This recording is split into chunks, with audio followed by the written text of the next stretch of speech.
Indri langsung mulai aja sambil nunggu yang lainnya.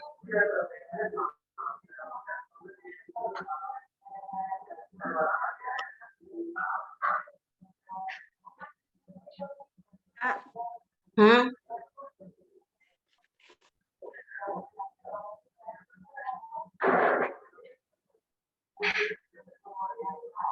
ya ini tiga orang sambil menunggu yang lain. Wabarakatuh semuanya. Selamat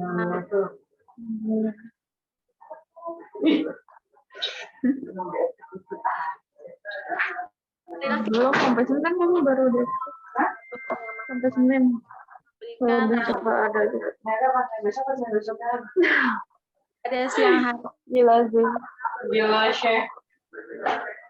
mengikuti ya kegiatan webinar jilid 1 yang diadakan oleh pejuang beasiswa LPDP untuk mengupas tips jitu lulus seleksi wawancara. Sebelumnya saya mengucapkan selamat kepada kakak-kakak semua yang sekarang sedang berjuang ya, kemarin sudah melewati seleksi bakat skolastik ya, yang soalnya sangat luar biasa ya. Dan semoga kita semua bisa lulus di tanggal 5 April nanti. Ada kabar baik di masing-masing akun kita ya. Semoga kita bisa lulus dan kita bisa melanjutkan sampai ke seleksi wawancara atau seleksi substansi.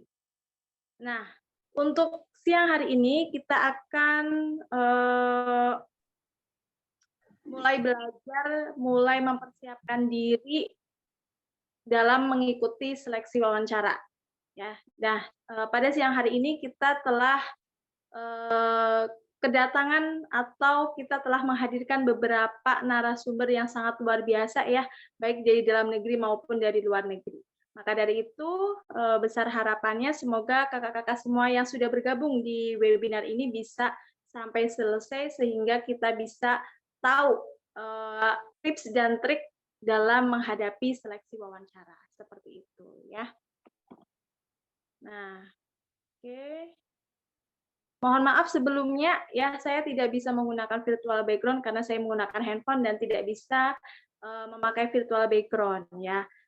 Kemudian untuk kakak-kakak yang baru datang, selamat bergabung ya. Sudah 106 peserta ya, 106 peserta sudah cukup banyak. Kak Febri mungkin langsung saja perkenalan narasumber ya, Kak Febri. Iya, bentar ya. Ya, oke. Sebelumnya perkenalkan saya Indri Suwarti ya. Saya sebagai moderator di sini, saya juga sebagai pejuang LPDP di tahun 2023 tahap 1 ini. Ya, sama seperti kakak-kakak semua.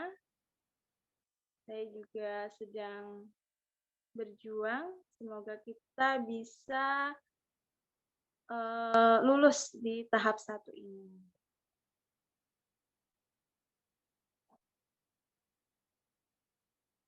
Oke, hari ini kita ada 4 narasumber atau 4 pemateri ya di webinar kali ini. Yang pertama yaitu ada Kak Murliana. Ya, Kak Murliana ini asli dari Aceh Singkil ya. Background pendidikannya Kak Murliana ini dari S1 Universitas Samudra dan sekarang sedang melanjutkan studi S2 di Universitas Negeri Yogyakarta atau UNY. Beliau ini juga merupakan awardee LPDP ya di tahun 2021 ya Kak Murliana ya. iya Mbak 2022 tahap 2022, mohon maaf ya. Kemudian yang kedua yaitu ada sebentar muncul ya. Yang kedua yaitu ada Kak Adinda Moizaira ya. Beliau asal Surabaya, background pendidikannya S1 Institut Teknologi Surabaya ya. dan sekarang sedang melanjutkan S2-nya di The University of Melbourne. Luar biasa sekali ini ya Kak Adinda di luar negeri ya. Kemudian yang ketiga yaitu ada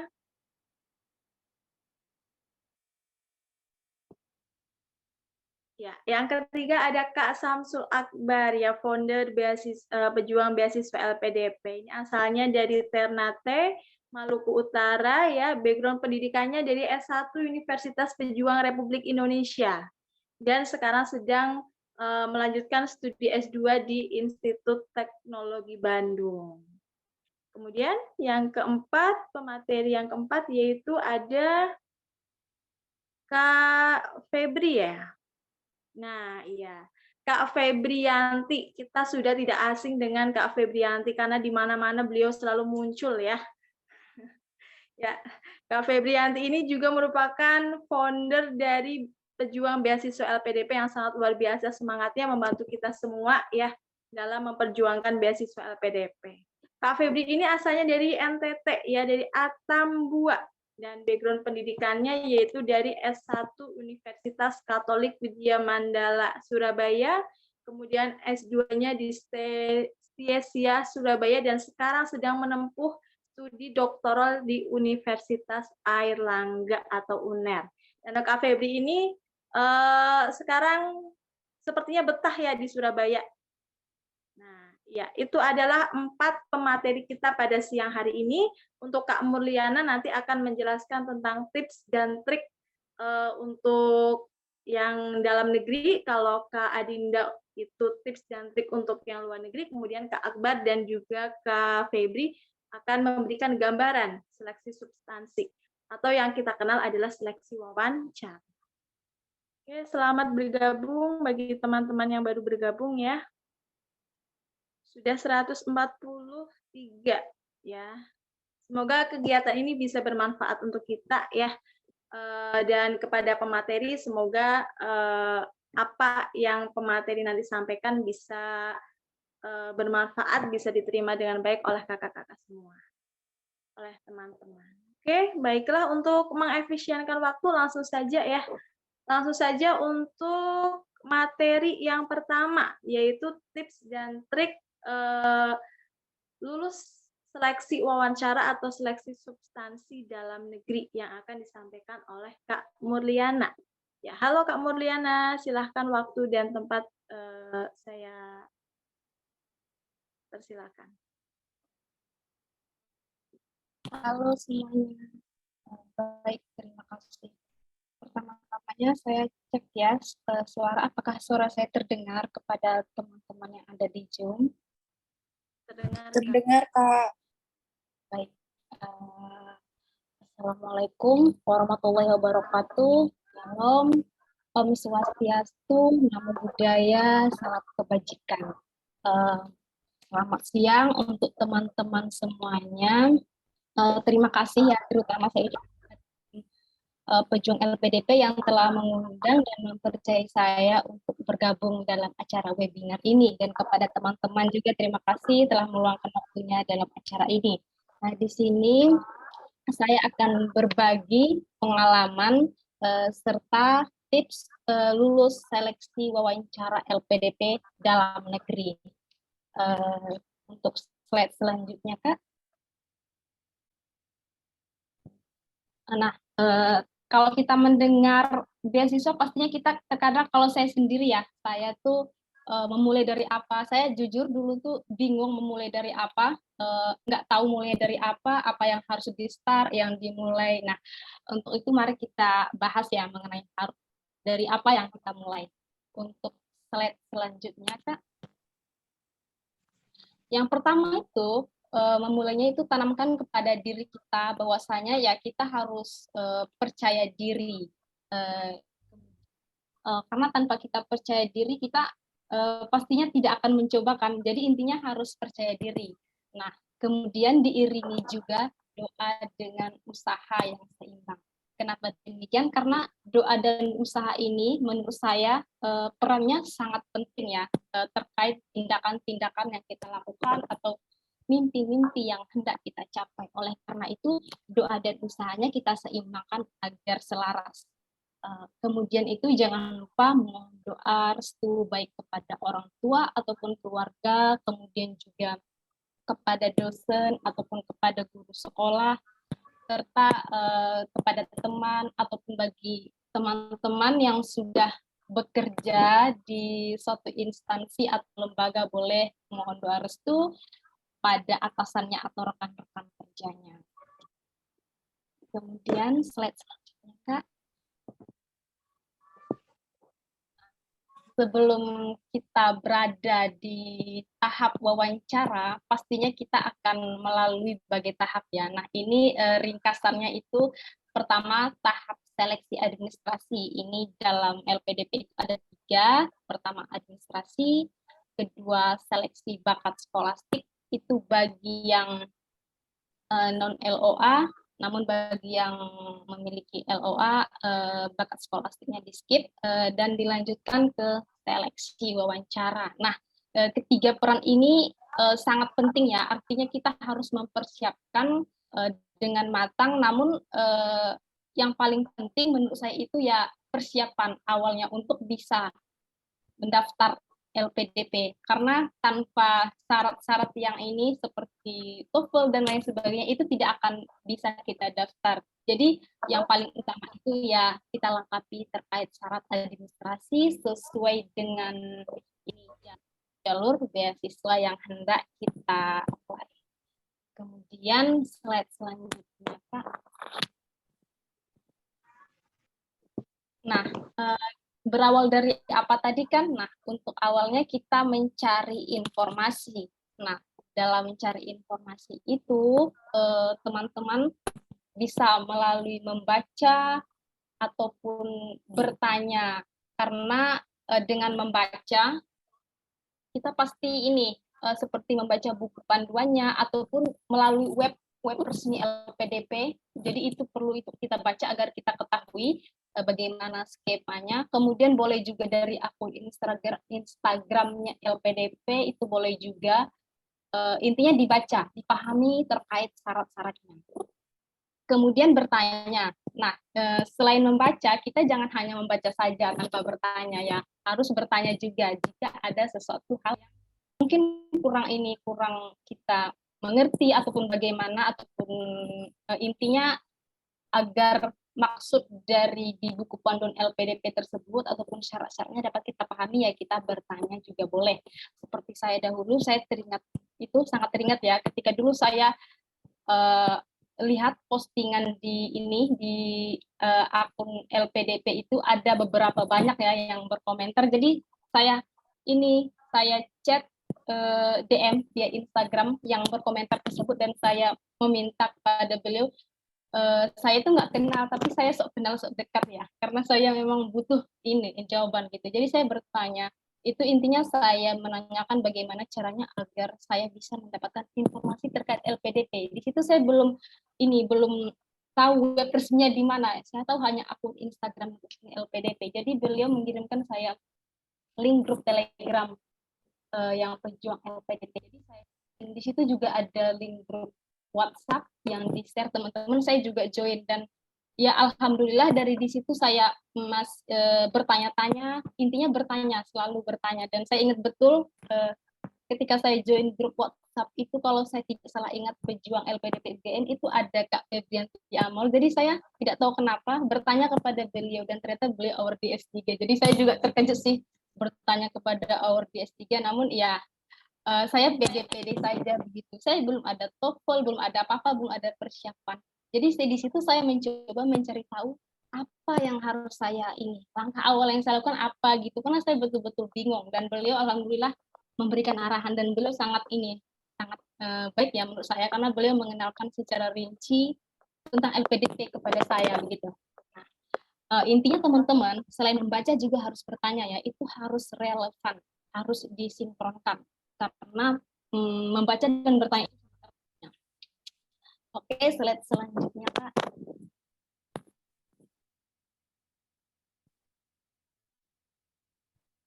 Nah, setelah itu kita kan harus memahami dan melengkapi persyaratannya. Selain memahami, kita juga harus sambil melengkapi persyaratan tersebut ya. Seperti yang tadi kita update informasi. Kenapa demikian? Karena kita ada beberapa mungkin yang perbedaan dari tahun ke tahun terkait syarat ataupun teknisnya. Ya, jadi kita harus mencari tahu informasi tersebut kira-kira apa yang sedang terbaru begitu. Nah, di samping itu kita juga bisa mengikuti webinar-webinar, dan menurut saya itu sangat membuka wawasan kita karena bisa sharing ataupun mendapatkan masukan ketika saat webinar. Menurut saya ini sangat berharga ya menurut saya sendiri. Kemudian di samping itu kita kan memahami dan melengkapi persyaratan tersebut. Nah, di saat itu kita juga upgrade diri.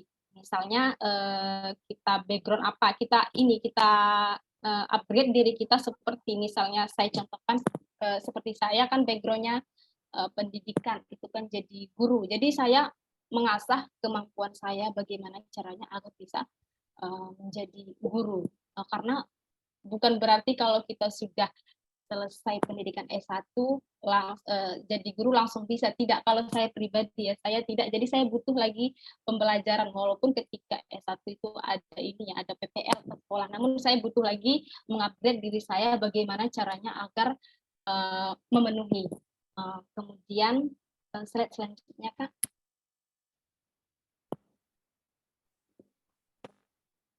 Nah, di samping itu, ini saran saya ya kepada teman-teman.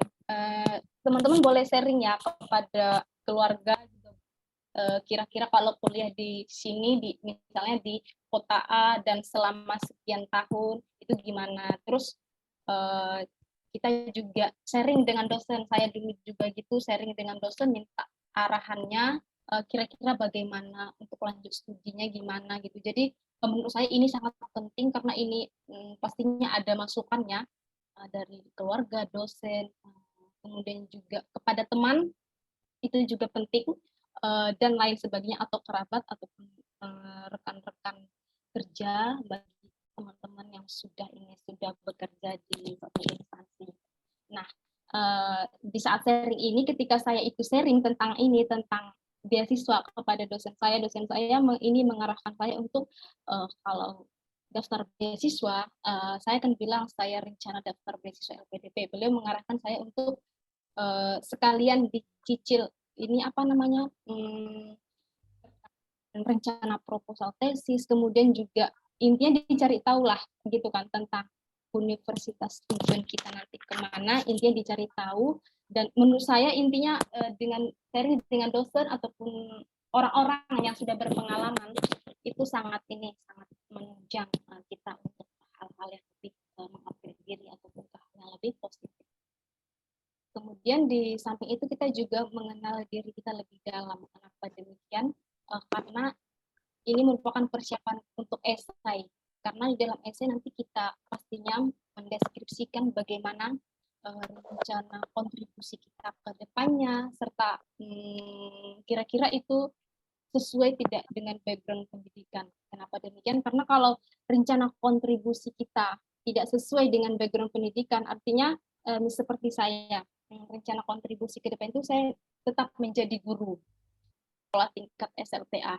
Jadi di situ saya sesuaikan dengan background pendidikannya. Kira-kira kalau saya tidak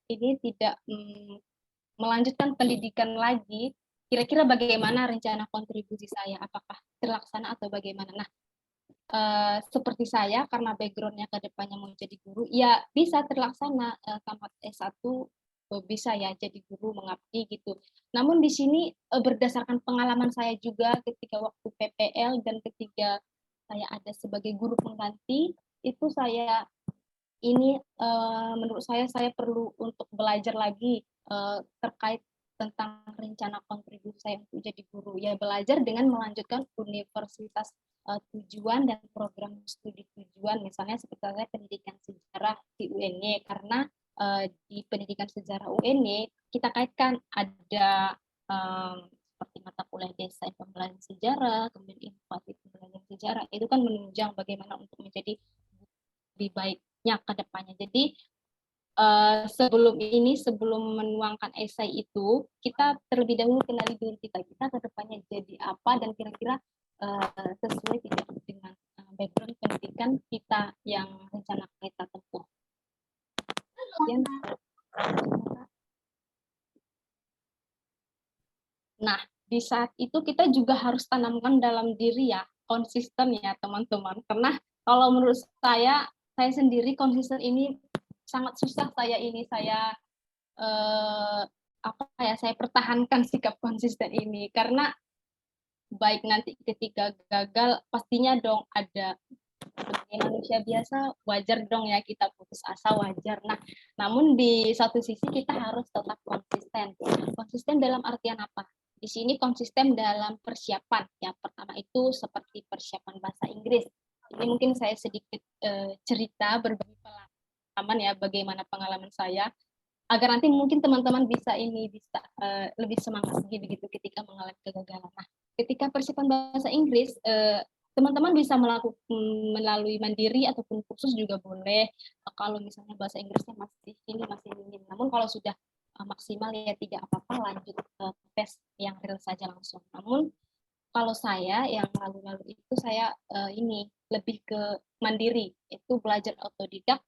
Saya belajar otodidak itu ketika selesai sidang sarjana itu Juli 2021 saya selesai sidang, dan Agustus saya lengkapi berkas-berkas saya untuk pengurusan ijazah dan lain sebagainya. Dan setelah itu saat Agustus itu sampai Desember 2021 itu saya memutuskan untuk belajar otodidak bahasa Inggris, karena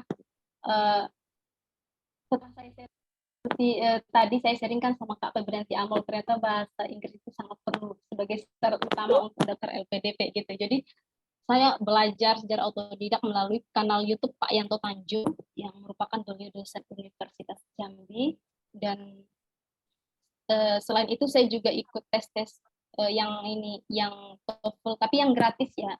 Namun di sini tujuan saya ikut tes TOEFL gratis itu untuk mengasah kemampuan saya dan membiasakan diri saya, karena saya kalau di sesi reading itu saya mudah ngantuk. Jadi saya seminggu itu minimal 2 kali saya ikut tes TOEFL yang gratis itu. Jadi sebelum saya mengikuti tes TOEFL resmi, saya belajar dulu dari tes TOEFL yang gratis. Nah, setelah itu di Januari 2022 saya ikut tes TOEFL yang resmi itu di Teknik Jember Online. Namun ternyata skor saya masih belum mencukupi. Di situ saya jujur sudah agak goyang ya konsistennya. Namun ya tetap lagi masih ingin, kalau saya tidak mencoba ini kapan bisanya gitu. Saya dia mencoba lagi dan lagi gitu.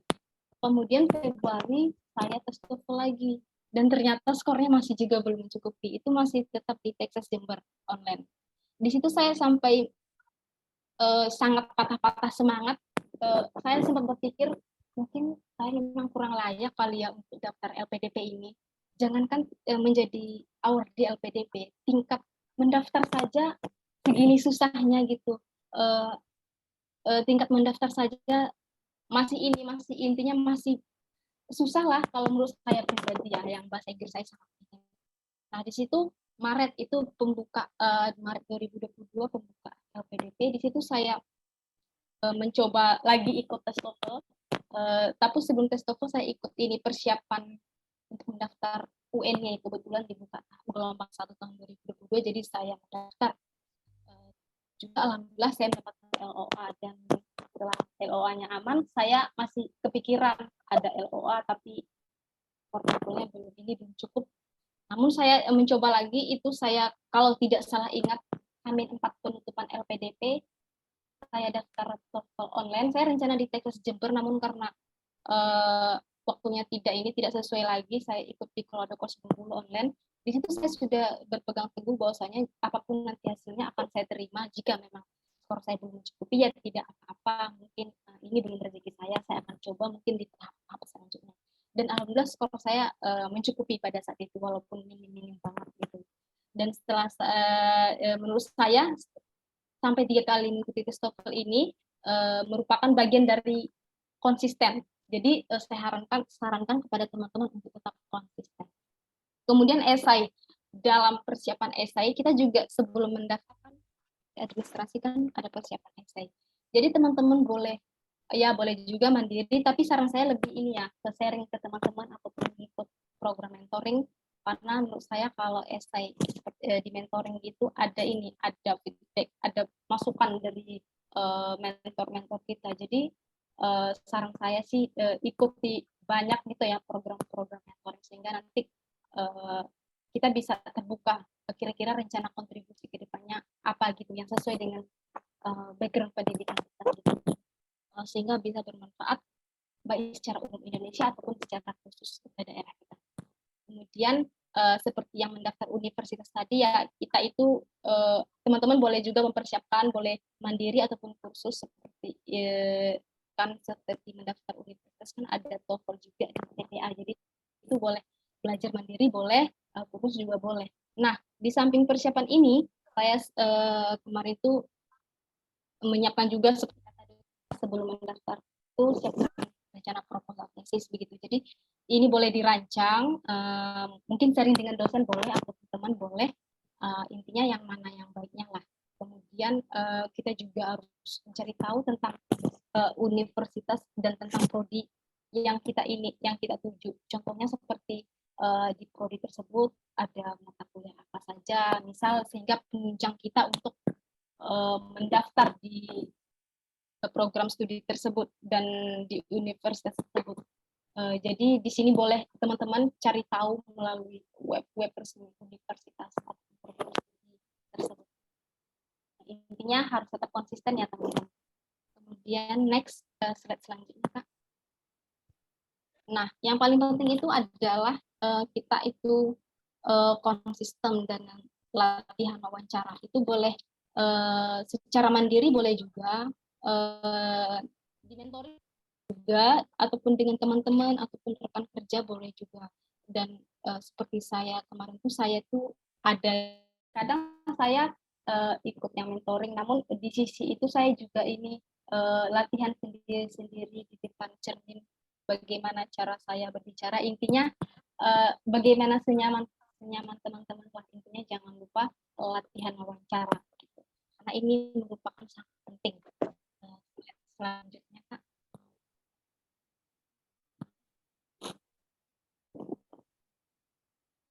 Kenapa saya bilang sangat penting? Karena berdasarkan pengalaman saya, latihan wawancara ini bisa mengatur baik dalam hal kita coba tuh ketika wawancara tampilkan wajah tetap senyum walaupun bagaimana, intinya senyum, tetap senyum dan senyum.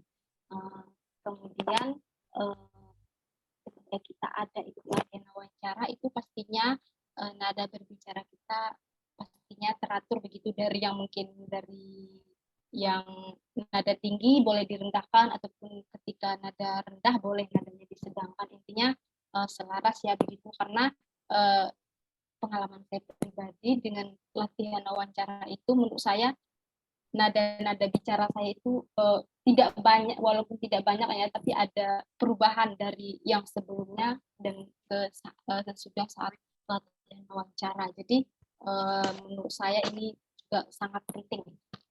Kemudian dalam latihan wawancara itu juga pastinya jika kita dengan teman ataupun mengikuti program mentoring, pastinya yang mentoring kita ataupun teman kita pastinya memberikan ini feedback ya, baik itu seperti penggunaan bahasa yang kita ucapkan, misalnya kata-kata apa yang layak untuk dilontarkan ataupun diucapkan, ataupun kata-kata apa yang kurang layak untuk diucapkan. Jadi di sini sangat memandu kita untuk mempersiapkan terkait proses seleksi wawancara. Kemudian itu ketika kita mendapatkan pertanyaan, misalnya tadi seperti kita latihan wawancara pada teman. Nah, teman misalnya bertanya, di situ kita juga memperhatikan jika diminta teman itu bertanya sebutkan, ya Anda cukup sebutkan saja. Namun jika teman-teman minta jelaskan, ya Anda cukup jelaskan sesuai dengan yang ditanya. Jadi teman-teman harus membedakan antara pertanyaan disebutkan dan dijelaskan, karena menurut saya ini bagian dari bagian dari penting. Kalau dia minta sebutkan, kita jelaskan, itu kelihatan kesannya kalau kita mungkin kurang memperhatikan ataupun menyimak pertanyaannya gitu. Jadi saran saya itu perlu disimak terkait pertanyaan apakah disebutkan ataupun dijelaskan. Kemudian pada saat wawancara kita juga memperhatikan kontak mata dengan wawancara, karena ini bagian dari komunikasi yang menurut saya dan sehingga wawancara tersebut lancar begitu, tidak ada kendala ya. Jadi dengan latihan teman-teman, dengan ada latihan wawancara, itu menurut saya sangat perlu bagi saya yang masih minim terkait pengalaman tersebut pendaftaran. Kemudian selanjutnya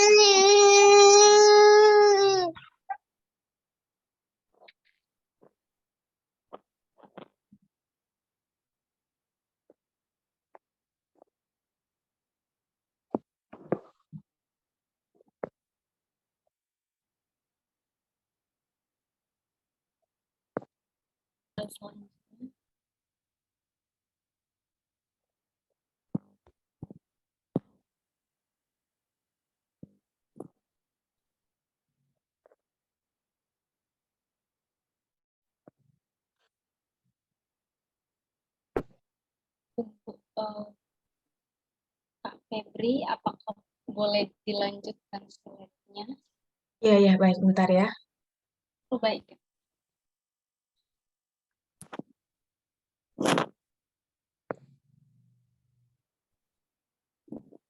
Nah, ada teman-teman berpesan ya kepada teman-teman bahwasanya doa dan usaha itu milik kita, hasilnya kita serahkan kepada Tuhan. Nah, kemudian jika kamu tidak mencoba, maka kamu tidak akan bisa. Ingat ya teman-teman, kalau kamu tidak mencoba, maka kamu tidak akan bisa. Nah, jalan yang penting itu, memulainya itu ya kita memang harus mencoba. Walaupun gagal ataupun berhasil. Kalau berhasil, kali coba langsung berhasil ya alhamdulillah. Namun kalau memang masih gagal, berarti itu Tuhan masih belum mengizinkan kita ya untuk sampai ke jenjang tersebut. Dan yakinlah Tuhan pasti memberikan yang terbaik untuk kita. Salam dari saya. Sekian mungkin pemaparan dari saya, sharing-sharing dari saya. Untuk selanjutnya saya kembalikan kepada saudari moderator.